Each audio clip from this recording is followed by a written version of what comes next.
आगे उपालंब यानी उलाहना लीला।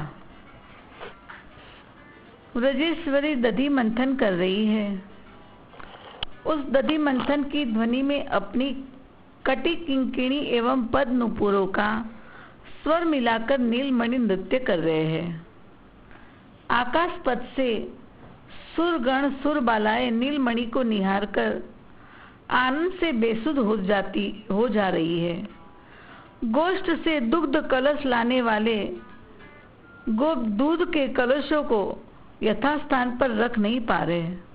उनके हाथ एवं अंग प्रेम भाव में कांप जो रहे हैं, इसीलिए कितने कलश ढरक गए, दूध की धाराएं बहने लगी, पर उन्हें इसका भान नहीं। उनके नेत्र तो नाचते हुए नंद नंदन में डूबे हैं। तथा व्रजरानी के आनंद का तो कहना ही क्या। मन ही मन वे अपनी नीलमणि के इस मनोहर नृत्य पर कोटि कोटि प्राणों को न्यौछावर कर दे रही है। दधि मंथन समाप्त हुआ, पर उनके नृत्य का विराम नहीं हुआ। उसी आवेश में नाचते ही रहे। व्रजरानी अपने हाथ में ताजा नवनीत लेकर उन्हें देने आई, किंतु मुड़ते ही मणि स्तंभ में नाचते हुए श्री कृष्ण का प्रतिबिंब जननी को दिख पड़ा। वे रुक गई और उसी ओर देखने लगी। ये प्रतिबिंब है या वास्तव में नीलमणि? जननी ये निर्णय नहीं कर पाई। एक क्षण असली नीलमणि को देखती है, दूसरे क्षण प्रतिबिंब की ओर। दोनों में किंचन मात्र भी अंतर नहीं पाती। एक सा नर्तन, एक सा सौंदर्य, प्रेम भ्रांत यशोदा एक नहीं दो दो नीलमणि मानने लगी तथा दोनों को समान रूप से देने के लिए नवनीत पिंड के दो भाग किए। इसी बीच उलाहने के बहाने कुछ गोपियां आ गईं। उन सब ने भी श्री कृष्ण का नृत्य देखा तथा मैया का प्रेम विभ्रम भी देखा। उन्होंने देखा मैया दो हाथ में माखन लिए खड़ी है और दोनों को माखन उठा लेने का संकेत कर रही है। तब उन गोपियों की भी दशा विचित्र हो गई। उनका प्रेम उमड़ा तथा वे भी भ्रांत हो गई। किस उद्देश्य को लेकर आई थी, इसकी विस्मृति हो गई। साथ ही उनकी दृष्टि में दो नहीं शत सहस्त्र श्री कृष्ण चंद्र भर गए। उनके सामने से नंद भवन, नंद प्रांगण, स्तंभ, यशोदा, गोप गोपी ये सब उनके सामने से विलुप्त हो गए। बचे रहे केवल नृत्य परायण अगणित श्री कृष्ण। उनका यह आवेश शिथिल हुआ, तब उन्होंने देखा श्री कृष्ण बाहर खेलने चले गए हैं और यशोदा नवनीत स्वर से उनका स्वागत करके विनीत स्वर से उनका स्वागत करके कह रही है, बहनों बैठ जाओ, खड़ी क्यों? तुम सब आई थी, पर मैं तो आज ऐसी भ्रांत हुई, क्या बताऊं। जब नीलमणि हंसने लगा तब मुझे चेत हुआ। मुझे पता तक नहीं चला कि तुम सब कितनी देर से खड़ी हो। गोप सुंदरिया मानो सब विक्षिप्त हो ऐसी मुद्रा धारण किए कुछ देर खड़ी रही तथा फिर बिना कुछ कहे ही एक एक कर लौट गई। यशोदा आश्चर्य में डूबी उनकी ओर देखती ही रह गई। दूसरे दिन एक गोपी उलाहना देने आई थी। श्री कृष्ण ने उसकी गौशाला में जाकर दूल्हे के समय से पूर्व ही बछड़ों के बंधन को खोल दिए थे। गोवत्स सार दूध पी गए थे। उसी का बहाना लेकर प्रभात होते न होते वह मैया के समीप आई थी। व्रजरानी ने इतना सवेरे आने का कारण पूछा, तब वह बताने चली कि बस उसी समय श्री कृष्ण शयनागार से उठकर वहां आ गए। फिर तो ग्वालिन उस मुक्कलमल की शोभा में ऐसी खो गई कि सब भूल गई। मैया को कुछ भी बताए बिना ही वह गुनगुन करती हुई लौट गई। उसकी दशा देख व्रजरानी विस्मय हो गई। 2 दिन हो गए कोई उलाहना दे नहीं पाया, क्योंकि ये श्री कृष्ण की अचिंत्य लीला महाशक्ति की इच्छा से ही हुआ। ब्रज सुंदरियों ने गोष्ठ में एकत्र होकर यह निश्चय कर लिया कि कल प्रातः उलाहना के बहाना लेकर हम सभी एक साथ नंद भवन चले। वहां दिन भर रहकर श्री कृष्ण की मधुर चर्चा का आनंद ब्रजरानी को दे। जिसके यहाँ जिस लीला को श्री कृष्ण ने किया उसका वर्णन कर नंदरानी को उपालंब के रूप में करे। यह निश्चय कर गोपियां अपने अपने घर गई। लीला शक्ति का उद्देश्य पूर्ण होने चला। निशा आई एवं निशा का अवसान हुआ, किंतु गोपियां सारी रात जागती रही। किसी को भी नींद नहीं आई। यदि किसी को क्षण भर भी निंद्रा सी हुई तो केवल उल्हाने का स्वप्न आया। प्रातः समीर का स्पर्श होते ही सब उठ खड़ी हुई। आवश्यक कार्य से निवृत्त हो विविध मनोहर श्रृंगार से सज्जित होकर दिन भर के लिए गृह का सारा भार गृह स्वामी पर सौंप कर दल की दल नंद प्रसाद की ओर चल दी। इधर ब्रजरानी श्री कृष्ण को गोद में लिए स्वर्ण सिंहासन पर विराजित है। कलेवा करके आज श्री कृष्ण खेलने बाहर नहीं गए और मैया से उनके हाथों मेवा खिलाने कहने लगे। मैया के आनंद का पार नहीं। नीलमणि ने आज तक कभी ऐसी इच्छा प्रकट नहीं की थी। मैया की सैकड़ों मनोहार पर वे एक दो दाना मेवा मुख में लेते थे। मैया उनके मुख कमल की शोभा निहारती खिलाने लगी। नीलमणि कुछ खाते हैं, कुछ मैया के अंचल पर गिराते हैं। ब्रज रानी ने देखा गोपियों का दल मेरे आंगन में प्रवेश कर रहा है, अतः वह स्वागत करने लगी। थोड़ी देर में आंगन भर गया। मैया परम उल्लास से सबका स्वागत कर रही है, पर उन्हें अत्यंत विस्मय है कि सर्वथा अनिमंत्रित इतनी गोपियां अचानक इस समय कैसे एकत्र हुई। गोपियों के लिए आश्चर्य की बात यह हुई कि प्रत्येक को अनुभव हो रहा है कि मैं नंदरानी के अत्यंत समीप बैठी हूँ। नंदरानी ने यथा योग्य सबका कुशल पूछ के आने का कारण पूछा। एक गोपी उठकर बोली, ब्रजरानी क्या बताऊं, तुम्हारे नीलमणि तो अभी छोटे हैं, पर भविष्य में यह अत्यंत उच्छृंखल स्वभाव का होता दिखता है। अभी तो ये एक छोटा सा पौधा सा है, अभी अभी अंकुरित हुआ है, उसमें केवल 2 पत्ते लगे हैं, पर अभी यह दशा है कि यह संपूर्ण भुवन को कंपित कर देता है, संपूर्ण वृक्ष को नष्ट भ्रष्ट कर देने की सामर्थ्य रखता है। यौवन में प्रवेश करेगा तो क्या करेगा, वृक्षपुर की कैसी दशा कर देगा। यह कहकर वह गोपी मौन हो गई। इससे अधिक कहने की सामर्थ्य जो उसमें नहीं थी, क्योंकि उसका ध्यान तो श्री कृष्ण पर था। ज्यों ज्यों उन्हें देखती जाती थी उसका हृदय उल्लास से भर जाता था। बड़ी ही कठिनता से हंसी रोक पा रही थी। यशोदा हंसकर बोली, बहन तू तो कविता सुना रही हो, बात तो बता नीलमणि ने किया क्या। सखी मुख नीचा कर बैठी रही, मुख उठाती तो उसकी हंसी दिख पड़ती। अतः दूसरी सखी बोल उठी, नंदरानी मुझसे सुनो, मैं बताती हूँ। देखो आपका लाला बड़ा नटखट हो गया है। तुम्हें सुनकर आश्चर्य होगा कि गोकुल में अब कई घरों में गौदोहन नहीं होता। गायों के थनों से दूध बचे तो गौदोहन हो। ये नीलमणि गौदोहन से पूर्व गोष्ठ में पहुंच जाता है, वह भी अकेला नहीं, 7 सहस्त्र बालकों को साथ लिए और सभी बछड़ों को खोल देता है। समाचार पाकर हम और हमारे गोप दौड़ते हैं, परंतु वहां पहुंचकर देखते हैं कि बछड़े सारा दूध पी चुके हैं। वहां इसे देखकर हम पर क्रोध करती है, पर हमारे क्रोध करने पर यह हंस देता है। वहां इसे देखकर हम उस पर क्रोध करती है, पर हमारे क्रोध करने पर यह हंस देता है। ब्रजरानी इसकी हंसी में कुछ ऐसी मोहिनी है कि हमारा क्रोध भी शांत हो जाता है, हम सब भी हंस पड़ती है। ब्रजरानी गोपी की बात सुन श्री कृष्ण के मंद स्मित समन्वित मुखारविंद की ओर देखने लगती है तथा हास्य मिश्रित वाणी में ही उस सखी से पूछती है, री अच्छा यह बता, ऐसा यह किस लिए करता है, ऐसा करने में कुछ हेतु तो होगा। तीसरी गोपी बोल पड़ी, नंदरानी व्रज तो तुम्हारा राज्य है, तुम मालकिन हो। नीलमणि तुम्हारा पुत्र है, हम सब भी उसे किस दृष्टि से देखती है तुम जानती हो। अतः मैं इनका दोष बताओ तो तुम रुष्ट मत होना।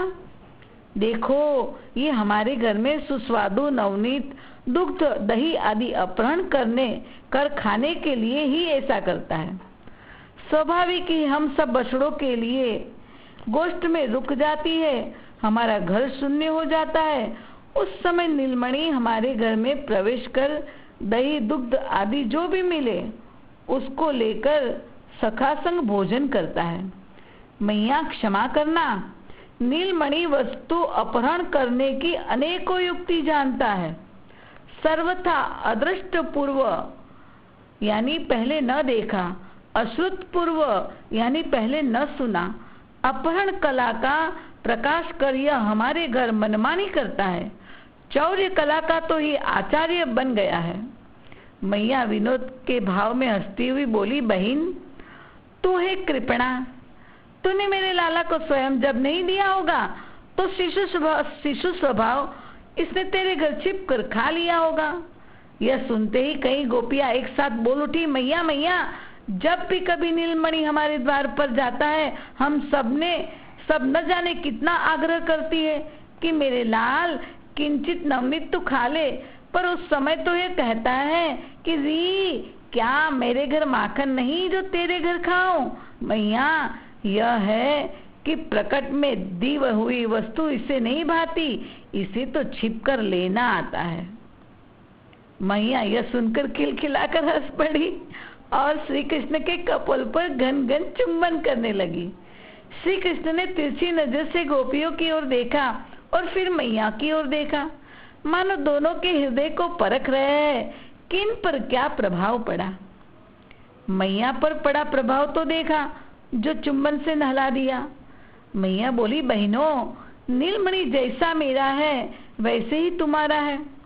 नवनीत ही तो खाया है, तुम सबके घरों में तो नवनीत के भंडार भरे हैं। यह सुनते ही कुछ गोपियां हाथ नचाकर उच्च स्वर में बोल पड़ी, मैया मैया, बात करने तक ही सीमित नहीं, नीलमणि स्वयं जितना खा सके खा ले, अपने सखा को खिला ले, पर यह स्वयं तो बहुत अल्प मात्रा में खाता है, शेष सब वानरों को लुटा देता है। कदाचित तुम देख पाती तो समझती कि यह कितना उत्पात करता है। यह जिस ओर जाता है उसी ओर सहस्त्रों वानर उसके पीछे पीछे चलते हैं। यह किसी भी घर में एकांत पाकर प्रवेश कर जाता है। गोरसपूर्ण मटकों से माखन दूध दही निकाल कर देना आरंभ कर देता है।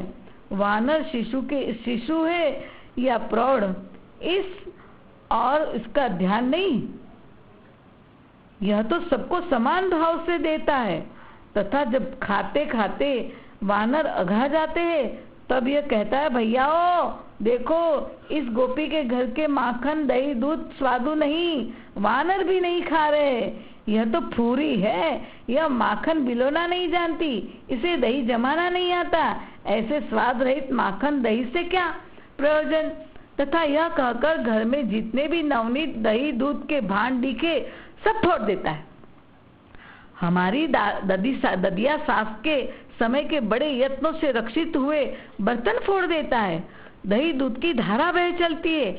यह सुनकर मैया तो हंसी ही, पर अन्य बहुत सी सखियां भी खी करके हंस पड़ी।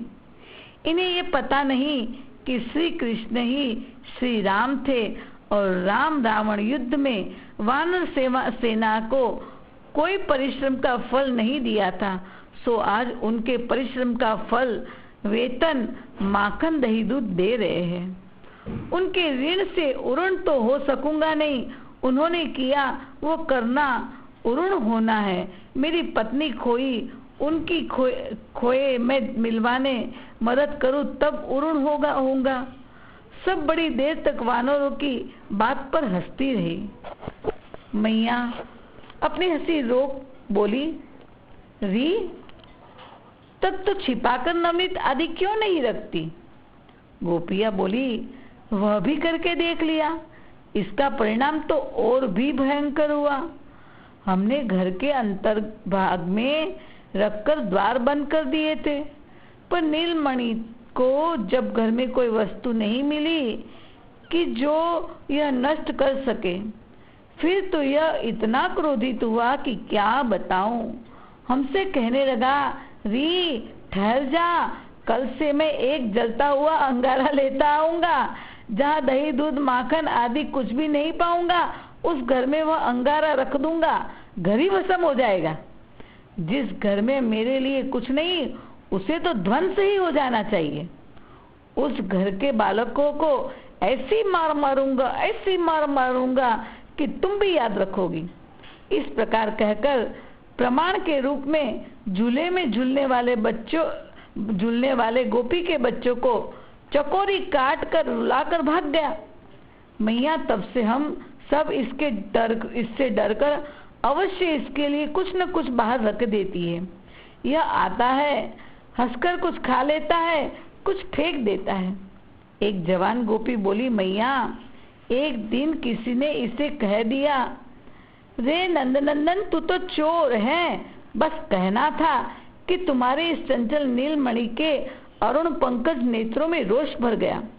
तथा यह कहने लगा, री मैं चोर नहीं, तू चोर, तेरा बाप चोर, तेरा दादा चोर, तेरा सारा खानदान चोर। यह घर मेरा है, इसमें रखी समस्त वस्तु मेरी है, मेरी वस्तु को तू अपनी मानती है, वास्तव में तो तू चोर है। मैया के मुख पर मंद मुस्कान छा गई। एक बार फिर कहना को देखती है तथा फिर सभी गोपियों से लक्ष्य करके कहा, बहनों तुम सब विस्तार से सुनाओ, किसके घर मेरे नीलमणि ने क्या किया है। अतः क्रमशः गोपियां अपनी अपनी कथा सुनाने लगी। प्रत्येक को ब्रजरानी ने अच्छा अच्छा ऐसे न रखकर ऐसे रखा करो कहती है। उसी के उत्तर में गोपियां अपने घर की कथा बताती है। एक सखी कहती है, मैया आप कहती है माखन ऊंचे छीके पर रखे, परंतु छीके पर माखन देख लाला पीढ़े पर या उलूखल पर चढ़कर माखन तक पहुंच जाते हैं। मेरे घर में ही ये आए, माखन छीके पर देखा, एक पीढ़ा लिया, उस पर दूसरा पीढ़ा रखा, उस पर एक और पीढ़ा रखा और उस पर चढ़कर उसने हाथ उठाए, एक हाथ से माखन आदि का अपहरण करने लगे। इतने में मैं कई सखियों के साथ वहां जा पहुंची। हमने सबने मना किया, बस छीके पर दही दूध के जितने पात्र थे सब के सब उसने पृथ्वी पर पटक दिए। मेरे ही घर नहीं, कई घरों में प्राय ऐसा ही करता है। दूसरी सखी कहती है, मैया जब छीके इतने ऊंचे हो जाते हैं कि पीढ़े आदि से उनके पास नहीं पहुंचा जा सकता, तब ये पत्थर फेंककर या वहीं पर पड़ी लंबी बर्छी उठाकर उनसे यह दही भरे बर्तन में छिद्र कर देता है। किस पात्र में दही है, किस में दूध माखन, ये इसे पात्र देखकर ही पता चल जाता है। उनके अनुरूप ये छोटा या बड़ा छिद्र बनाता है।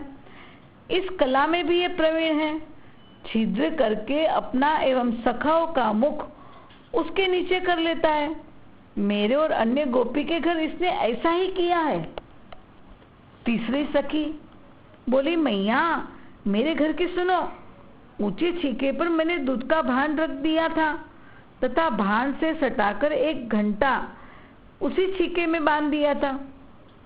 इसीलिए कहना किसी प्रकार भी इसके पास पहुंच गया या छिद्र किया तो घंटा बज उठेगा और मैं पहुंच जाऊंगी। ये व्यवस्था कर मैं बगल के घर में गई। थोड़ी देर में मैं यूं ही चली आई। आकर देखा तो हंसी आने लगी। देखती हूँ एक पीढ़े पर दूसरा पीढ़ा है, पीढ़े पर मनसुख चढ़ा है, उसके कंधे पर कान्हा बैठे हैं और कान्हा ने एक हाथ में घंटा पकड़ा है जिससे शब्द न हो और बर्तन में एक छिद्र किया है। जब दूध की धार बह चली तो उसने मुख के समीप अपने एक हाथ से अंजलि बांध ली, धारा उसी में गिरने लगी। आनंद विभोर होकर वह अपना सिर हिलाते हुए दुग्धपान करने लगा। कुछ देर तक तो मैं भी आनंद जड़ हुई यह दृश्य देखती रही, पर फिर मुझे नीलमणि को पकड़ लेने की इच्छा हुई। मैं आगे बढ़ी, उसने भी मुझे देख लिया। इसका मुख उस समय दूध से भरा था। इसने उसी दूध को फुकार करते हुए मेरी आंखों पर फूंक दिया। दूध से मेरी आंखें भर गई और इसी बीच ये कूदकर भाग गया। यह सुनकर सभी सखियां खिलखिलाकर हंसने लगी तथा जब एक गोपी ने अपना विवरण सुनाया तब तो सभी सखी हंसते हंसते लोटपोट हो गई। गोपी बोली, मैया सुनो, परसों की बात है। कान्हा मेरे घर गया। आकर उसने माखन के मटके में हाथ डाल दिया। मैं दूर से बोली, रे शिशु, तू कौन है? यह बोला, री, मैं बलराम का छोटा भाई। मैंने पूछा, फिर यहाँ क्यों आया? इसने तुरंत उत्तर दिया, मैं तो अपना घर समझकर आ गया। मैं हंसकर बोली, ठीक है, भ्रम होना संभव है। इसका मतलब यानी ब्रज गोपी के घर नंद भवन जैसे ही थे, तभी तो श्री कृष्ण अपना घर समझ के आ सकते हैं। गोपी कहती है, पर तूने मटके में क्यों हाथ डाला? इस पर उसने बड़ी गंभीर मुद्रा में कहा कि गोपी मैया, देख, मेरा एक गोवत्स खो गया, उसे ही मैं ढूंढ रहा था। तू क्षण भर के लिए अन्यथा चिंतन या दुख मत कर कि मैं तेरा माखन खाने आया हूँ। तथा फिर इसने माखन से सने एक स्फटिक निर्मित गोवत्स को मुझे दिखाया और बोला, माता, मिल गया, अब मैं जाता हूँ। बाबा ने मधुवन से लाकर इस गोवत्स को मुझे खेलने के लिए दिया था। यह प्राय मेरे हाथ से जहाँ कहीं भी नवनीत भान देखे तो उसी में कूद पड़ता है। फिर इसे निकालने में मुझे बड़ी कठिनाई होती है। कहकर यह तो भागने लगा और मैं हंसी। मैं इसे पकड़ने दौड़ी। मैया, वो बछड़ा उसने मक्खन से बना लिया था। मक्खन बछड़े का खिलौना था, लेकिन बछड़ा उसने मक्खन का बनाया था। मैंने उसका हाथ पकड़ा और देखा, तब मैं हंसकर लोटपोट हो गई। वह भाग चला गया। एक गोपी कहती है, अरे मैया, सब उपाय से हारकर मैंने माखन का मटका सर्वथा अंधकारपूर्ण घर में रख दिया। ऐसा कर मैं निश्चिंत हो गई, पर लौटकर देखा तो दंग रह गई।